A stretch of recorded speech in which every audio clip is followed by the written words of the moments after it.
How's it going? My name's Rico, and I, like you, am a great lover of the game Unchained. I discovered it right when it was being released and have played it fairly consistently, almost to the exclusion of other games in my Quest 2 since then, and I absolutely love it. It's a great experience, and I just think it's one of the best games I've ever seen on VR. Over time, I've been able to acquire quite a bit of skill at this game, and overall right now I'm ranked number 74 globally and number 43 with the bow.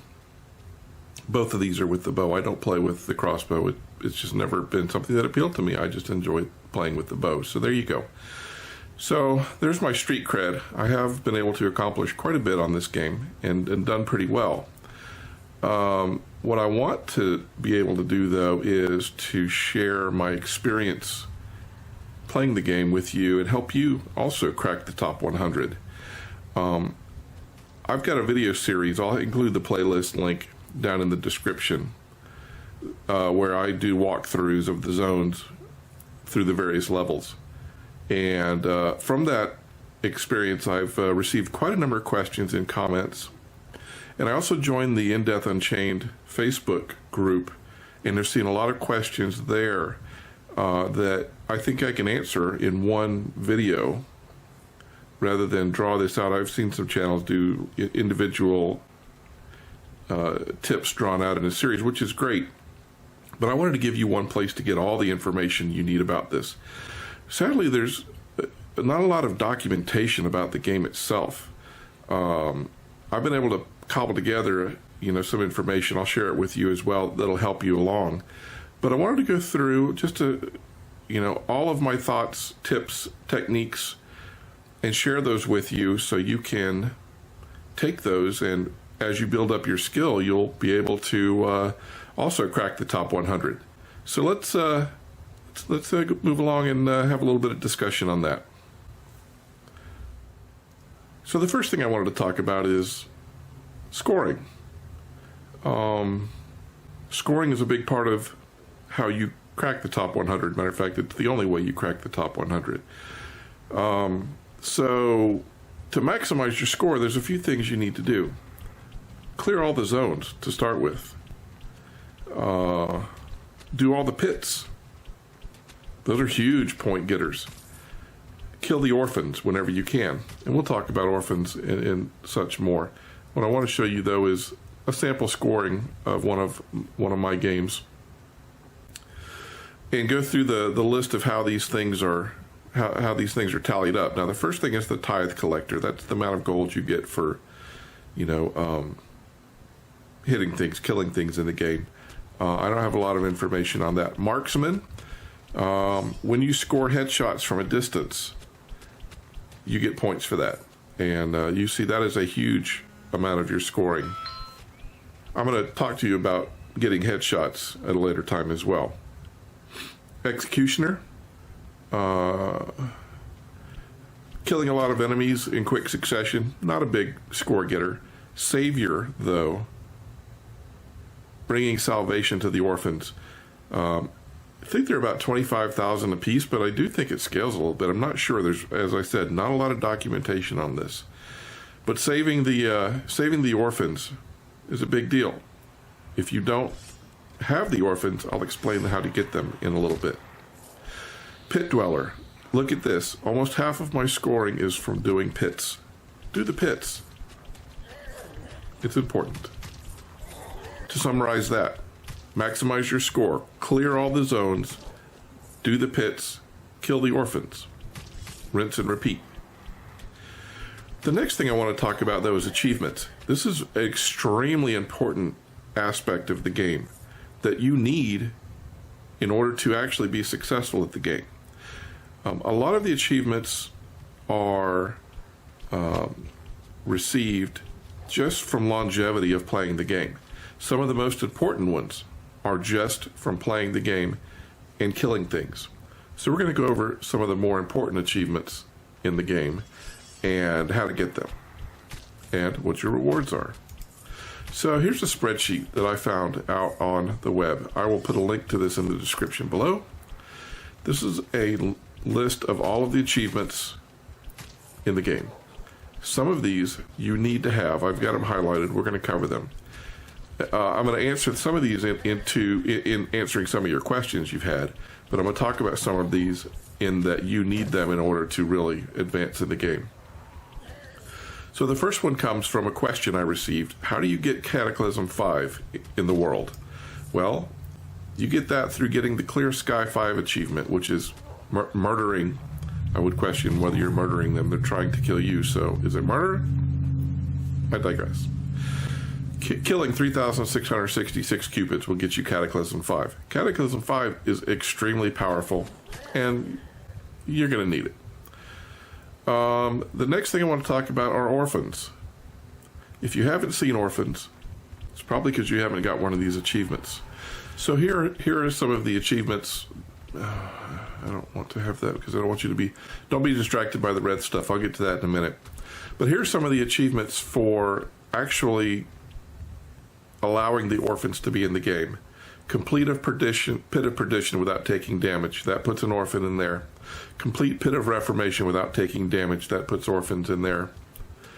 Those are fairly difficult to get, but here are the ones that are not so hard if you just make an effort.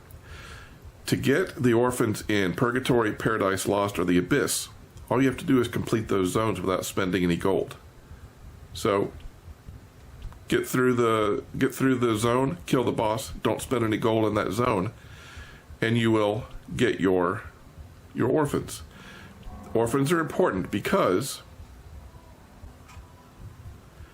if you can save multiple orphans in a single run, you get these permanent bonuses right here for your ammo. It's critically important to have extra ammunition every time you pick up a quiver. The second one is if you can bring a certain number of salvation to, or a certain number of orphans to salvation, you get a bonus for when you drink blood of the lamb. There's a chance where instead of healing one time, you get healed twice. Huge benefit if you can pick up 2 ticks of health from drinking a single blood. As I was mentioning, completing the pits. Some of these pits have timed achievements. If you can complete these in the amount of time noted, when you complete them, they will give you bonus points. So very important to get that as well. All we're talking about is bumping up points here. You know, there's several aspects of this. Ammunition, survivability, bonuses to your bottom line. Completing some of the zones in specific amounts of time will add hidden treasures to those zones. Important. Killing Asmodeus adds Wrath of God to the world. Wrath of God is uber strong. You'll want this. Kill Asmodeus. I've got videos on how to do it. You can see it. Probably one of the most undervalued, but I think important achievements is the exploding head killer ones. What these do is when you get them, it extends the time period from when a skull touches you to the time it explodes. Super important for this because as you can see in this example, from the time, if you burst one of the boils on Asmodeus and the skull touches you, if you don't have these bonuses, it explodes almost immediately. If you have time to touch it, freeze it, and move away without taking damage, that is crucially important to completing the boss kill. So, make it a point to kill skulls. Super duper important. Okay, that's it for the achievements. Next thing I want to talk about is strictly about efficiency in the game. So when you're in a zone and fighting mobs, the developers have given you some means of being efficient with your arrows and arrow selection that allow you to actually strategically improve the way you play. One of the things is when you go to select an arrow, it actually slows time. So if something's bearing down on you and you need a minute to think, or you have a bunch of cupids that are suddenly on you, you can actually do the arrow selecting trigger, and then everything slows down, and you can pick the arrows. Even if you pick your normal shooting arrow, you have a minute to think, or a second anyway, and you can grab that arrow and fire it. So use that strategically. The other thing is you can actually swap arrows while you're aiming. So if you draw a bead on an enemy, and you realize you have the wrong arrow selected, you don't have to slowly release that to stop from firing. Choose your arrow and then redraw. You can actually cycle through the arrows you have by clicking the X button on your left controller. So you can draw back, realize you've got the wrong arrow, click the X button until you have the right arrow, and of course you'll need to be able to recognize that through looking at the arrow tip. But you'll pick the correct arrow you want and then be able to fire it from there. Okay, shard movement. Probably one of the most important techniques to learn in the game.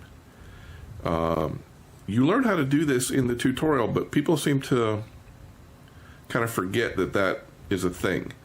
The way you activate your shard is by using your grip in your right controller. When you do that, it puts the shard in your hand, and then how you move with it is you sort of throw it in the direction you want to go and release the grip button. When you do that, you will teleport in that direction, and you will see me in the games blinking all over the place, teleporting everywhere. When you get in hairy situations, if you've got a knight bearing down on you, you can let him get close. Once he targets you and goes in for his attack, he is committed to the position you're in. If you blink away, he'll miss you. Not only that, he'll be paused for a moment because he has to reacquire where you are. And before he can attack you, he needs a couple of seconds to figure out where you are. So if you've got a knight coming down on you and he goes into attack mode and you blink out of the way, well, not only are you not getting hit, but he's confused and you have a chance to, do some significant damage to him before he reacquires you. So shard movement, critically important. One of the great things about the game, and probably one of the things that allows me to continue playing, is the fact you can't fall off platforms for the most part. When you get up on those high platforms in Paradise Lost, it's super scary, and if you had to run the risk of falling off, I don't know if I'd be able to play the game because I have a fear of heights. So I overcome that knowing I can't fall off. So you can shard around in Paradise Lost without any fear. The only caveat is in the pits that have lava, those platforms that are next to the lava, as you can see here, you can actually shard off into the lava and take usually about 3 ticks of damage before you can recover yourself. So be careful sharding in the pits. That's sharding. The next thing I want to talk about is line of sight and choke points. So if you enter a courtyard that has a massive number of mobs and you pull them all, well, you don't want to just stand there and fight them. You want to be able to retreat someplace where you can create a funnel to funnel them into a kill zone. Don't be afraid to retreat. Retreating is not a sign of weakness. It's a sign of it's a tactical maneuver in order to give you an advantage. So, for example, if you pull a bunch of stuff in a courtyard and they start chasing you, retreat to the door you came into, force them to get caught up there in the doorway, all trying to get to you, and use rapid fire, which I'll talk about in a minute, to burn them down. If they manage to break through that choke point, retreat to the next one. Always have a second or third choke point to go back to, or jump up on a roof. I'm going to talk about roofs and gaps in a minute, but use the terrain to your advantage if you get caught up in those situations. Don't just stand there and take it. So I just mentioned rapid fire. Rapid fire is pretty important when you get to the higher levels. More important than accuracy in long-term aiming. Of course, that's important. But you'll find that you're in more situations where you have people bearing down on you and you need to keep them stunned, staggered, off balance, however you want to term it. If you got 3 archers all wanting to fire at you. Alternate between them, 1 to 2 shots apiece in rapid fire in order to keep them from firing back at you. If you've got a knight bearing down on you, rapid fire into him to keep him from getting to you. And when I talk about rapid fire, there's a technique for that. I can't give you the technique for the crossbow. I don't use it. This is strictly for the bow. And what I tend to do is I will hold the bow horizontally and I will do like I'm fishing, like I'm spinning a reel and fishing, and I am pushing the button to draw and release. And if you can work up that motion over practice, over time, you can find you can fire that bow very quickly. This is what it looks like.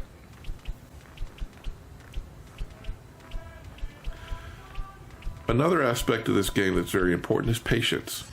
In a lot of my videos, you'll see I'm rather aggressive because I don't want to spend an hour having you watch me hide in a corner. I do it. I just don't do it when I'm recording videos. And what you can do is there's a lot of mobs, specifically cupids, in the higher levels. The archers really get aggressive with teleportation. The witches that will teleport to you if you get their attention. So if you're finding that you've got cupids that are a long way away that you can't quite hit, fire an arrow over to them, get their attention, hide behind a wall. They will eventually come to you, especially in the abyss. They're a lot more aggressive in the abyss, but they will come to you. The same thing with the archers and the witches. Get their attention, get in a corner or against a wall where they can't see you, and they will come to you. It's very important. All right, the concept of ranging the melee and meleeing the range. Now, of course, we don't have a sword or anything to technically melee ranged with, but these are techniques for dealing with the strengths of those particular enemies and using it against them. The archers like you to be a distance away. They're extraordinarily accurate, more accurate than you are, and if you get into a long distance shootout with them, you're probably going to end up on the short end of that stick. So for archers, you want to get right up on them and fire right in their face. I don't think you get any headshot bonus for it, but it's kind of satisfying. But anyway, do not give the archers space to fire at you. As far as melee goes, early on it doesn't matter. You kill them pretty simply, but when you start getting up in level 4 or level 5, they get very fast, very aggressive, and very difficult, and you can't afford to lose points to them. Use roofs, use gaps, get across a gap. They will sit there, they'll fling their hatchets at you, but it's much easier to deal with a hatchet every few seconds than it is to have 3 guys pounding on you with swords and axes. You'll lose that every time. So range the melee and melee the range. That's my mantra, and it will get you very far in the game. The next thing I want to talk about is a technique in firing. I call it climbing the ladder. And there's a few ways this is expressed. For things that are floating like cupids, it allows you to range in on them. And for things that are coming at you, and you would like to get a headshot on, but you got to make sure that they're not going to kill you first, use this technique. So the way I describe this is, let's say you've got a knight bearing down on you. Well, you don't necessarily want to or are able to get a headshot, but what you can often do is shoot them in the knee, and you can stagger them or get a body shot in. When you're shooting weapons in real life, you don't go for headshots. You shoot for the body mass. It's the largest target area. If you can hit them there and stagger them, then you can work your way up to getting a headshot after that. So sometimes you knee, stomach, head. That's climbing the ladder. When it's ranged, things like the cupid, you'll start firing, and I'll rapid fire on a cupid because the arrows actually act like tracer fire. So if you're firing, you can start low and just move your targeting up a little bit, up a little bit, up a little bit, and eventually you'll range them in. So those are 2 different methods I implement with what I call climbing the ladder. The last thing I want to talk about is having the right arrow types for the specific bosses. It's kind of important to be able to work through the bosses to make sure that you have the right tools to take care of them. Anakin is pretty simple. You can really burn him down. Cataclysm 5, Cataclysm 3 in the intermediate levels is fine. But Cataclysm 5, if you can rain those on him and get headshots on him, it'll stagger him and will take him out pretty quickly. So Anakin's a Cataclysm 5 guy. When you're on Gabriel, Gabriel is also initially a Cataclysm 5 guy. Get right up on him when he comes in. You'll see he'll twitch right before he takes off. If you can start firing as soon as he twitches, you can fill him up with those Cataclysm 5s and keep firing until he gets far enough away where you're not getting enough of them to stick to him. And he will move away pretty quickly. This is a thing they did. First of all, they buffed his health a lot, but they also made him move away very quickly. So once he gets far away, what you want to do is have Tempest there and fire Tempest at him and try to get headshots. He's susceptible to headshots as well. So once he's full of the Cataclysm 5s and move away, just rain the Tempests on him and you'll finish him off pretty quickly as well. Asmodeus is a different story altogether. Of course, you've got the 3 phases. The first phase, you have the skulls. I've explained to you how to deal with the skulls, but I will go over it again. First of all, you need to have the achievements that make the skulls not explode immediately on impact.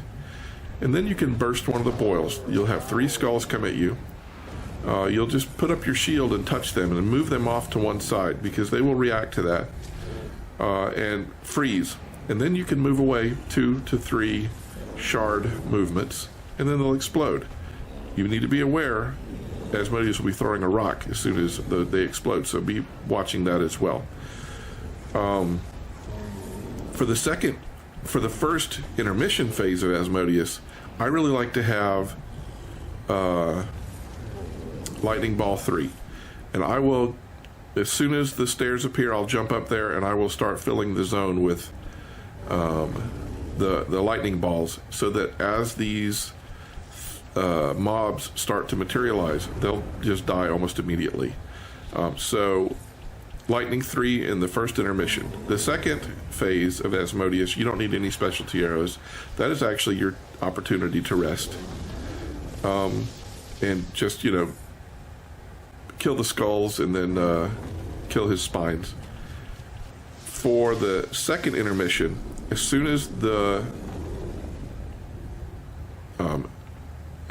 stairs start to appear, jump up, and you'll want to use either Ball of Lightning 3, or you could even use a Wrath of God here to kill those 2 archers and the Cupid that spawn there. It's very important. Now, you don't have to kill the Incubus there right away. You can just dodge his. You hear when he fires, and you can just dodge because he's firing wherever you're standing. If you hear him fire and you just move, you don't even have to be looking at him. Then you're safe. But the next thing is a whole bunch of mobs spawn with archers. You'll want to drop maybe 3 to 4 Wrath of Gods there, and it wipes them all out. Then if you have time, you can turn and kill the Incubus. If not, go on up to the top of the zone there, and you'll see Asmodeus's horns will start to light up. You'll also have 4 Cupids. Fire another Wrath of God to kill those Cupids, and then use Cataclysm 5 to explode his horns. He'll be done, but if you haven't killed the Incubus yet, you'll have to go back and kill him. He's no big deal. But so for Asmodeus, you need a pretty set of arrow types. I like to have the Lightning Ball 3, I like to have the Wrath of God, and I like to have some form of Cataclysm to take out the horns. And if you have those, you'll probably be pretty successful. And you can watch my videos to see how to take out Asmodeus. One quick little tip. I've been told by one of my friends and commenters on videos that there's often arrows and other things hidden in the lava around Asmodeus. I have not been able to verify this yet, but I do know that if you don't pick up the lamb blood of the lamb that you initially get, if you happen to take a hit of damage, when you're on the second platform, you can actually reach down to the lava and grab that. So that's a nice little tip. All right, there you go. I know I covered a lot. Hopefully you found some of this helpful. I'm happy to answer any other questions, and if you fill up this comments with more questions, I'll do another video like this and go over those as well.